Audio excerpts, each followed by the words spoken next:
Well, I'm no psychic, I think I can guess what a lot of you are thinking right now, seeing this video pop up in your feeds in the year 2019. Wait, Battlestar Galactica Deadlock? Didn't that game come out like 2 years ago? Yeah, it did. But there is a reason I am giving it a proper review now. As you may have heard, Deadlock is getting a new expansion titled Resurrection, which is releasing at the end of this month. It's going to be the first in the game's second season of content. For those unaware, the first season ended earlier this year in March with the Sin and Sacrifice DLC. Anyway, it just so happens that I was lucky enough to receive a review copy of this upcoming content from Slitherine and Black Lab. But there is just one problem. I haven't actually played the base game. So they sent that over as well, and here we are. It wouldn't be very relevant if I didn't have a review up for the base game before reviewing the DLC, would it? Anyway, Deadlock's available for $40 USD and you can grab it on Steam. You can also buy it and all the DLC from its first season for the not insignificant sum of $70 US. If you're looking for the Resurrection DLC review, then keep an eye out on your sub boxes later this week. Or if you are watching this in the future, then check the link in the description. But without further ado, here's my review of Battlestar Galactica Deadlock. As someone who's a huge fan of the modern Battlestar Galactica TV show, I, like I'm sure many of you, have been looking, hoping, dreaming for an authentic, official BSG game. And aside from a few fan projects like the excellent Diaspora, my desires have been left unfulfilled. Until today, that is. Within minutes of starting Deadlock, I was grinning from ear to ear from its first-rate presentation and authentic feel. The music, the ships, the opening cutscene for the campaign, each element feels lovingly crafted with a ton of respect given to the source material. Deadlock is a fully canonical entry into the current Battlestar Galactica lore, and it positions itself as a prequel to the 2003 miniseries and subsequent TV show. It's set during the first Cylon War, where the toasters still look like this, and the 12 colonies are still, well, colonies. Sorry, spoilers. Anyway, you play as a newly instated commander of the fledgling colonial fleet and are tasked with bringing the fight to the Cylons across the star system in the form of turn-based tactical space battles. While you can tell there's been real effort put into the narrative, the lack of production value is apparent from the get-go, which is no doubt a side effect from the developers being relatively small and undoubtedly not having a huge budget. There's unfortunately no real cutscenes to deliver the story, and the voice acting is, well, take a listen. Kane's being grilled about the engagement at Sagittarion. Did they expect us not to defend ourselves? We were there to help them.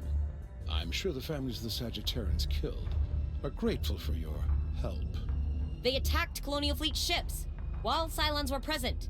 One enemy looks the same as another on the battlefield. The story itself is functional while not being anything spectacular. It's definitely nowhere near the quality presented by the TV show, and the delivery leaves a lot to be desired. It is nice to have the lore of the first Cylon War expanded upon though. I won't go into details as not to spoil those looking to discover it for yourself, but just know you probably shouldn't buy this game just for the story alone. There are a few cute little nods to the show though, which is a cool thing to see.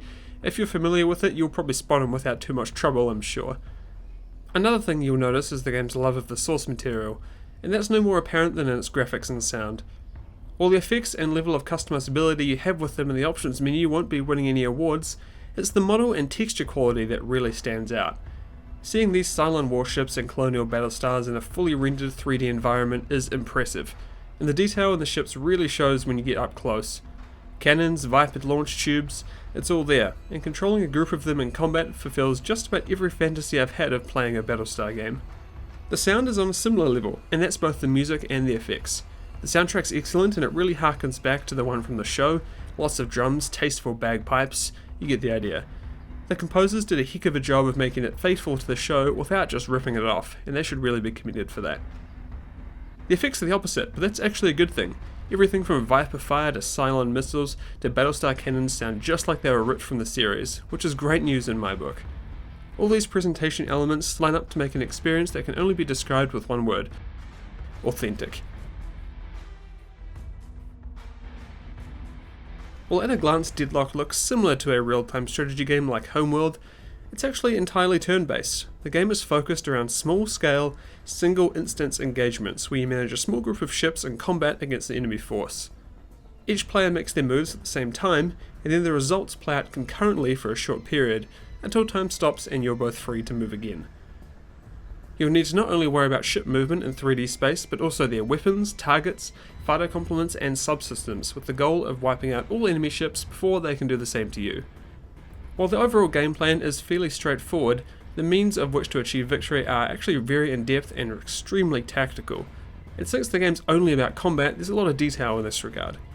Gun type and placement depends on the ship, so some you'll want to position to fire broadside, while others might be better going head first into a battle. Armor sections are completely separate, so if an enemy has busted through your starboard plating, you'll want to keep that side out of enemy fire. Guided missiles are more likely to hit your target, but torpedoes are far more numerous while only being effective at closer range, which might put your ships in more danger. I could go on, but you get the idea.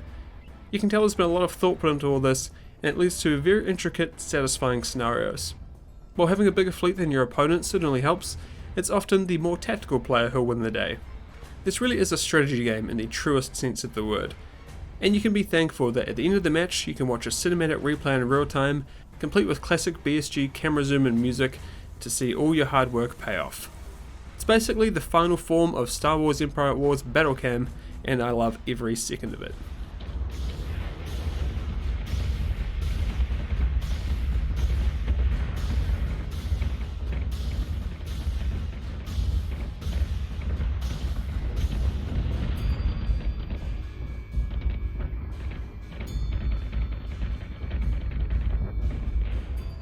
The game features both campaign and skirmish modes, and the scenarios inside them play out essentially the same. Skirmish sets itself apart from letting you customize your fleets and choose to play as either the Colonials or the Cylons, and you can play either versus the AI, against other players, or in co-op.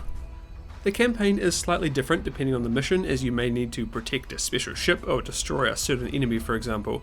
But the main differentiator comes in its out-of-mission management, which takes place inside the command and control center of your space station.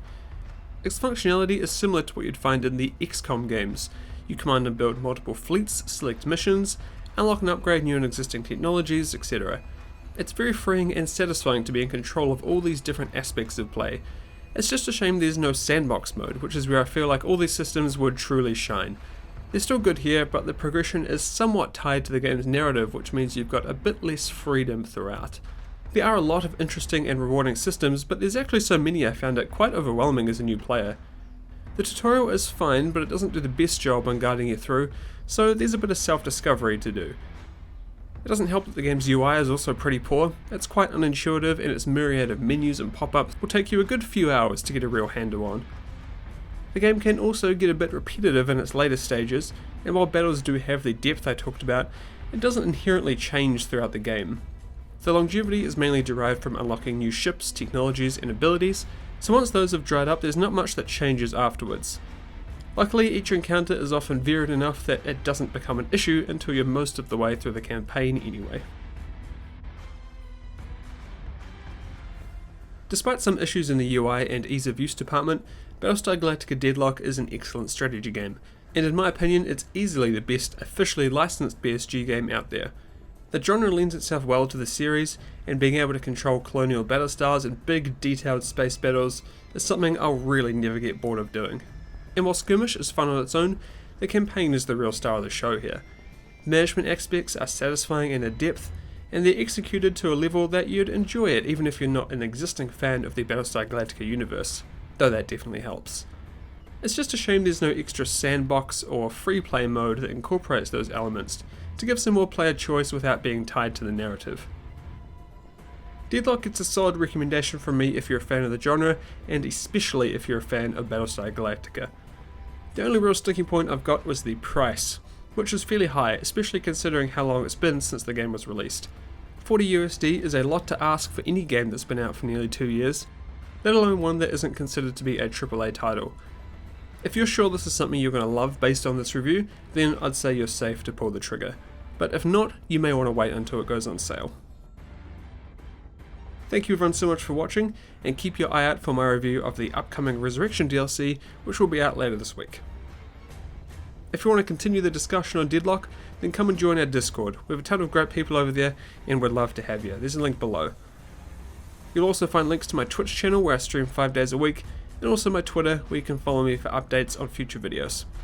Thanks again everyone, and I'll see you all next time.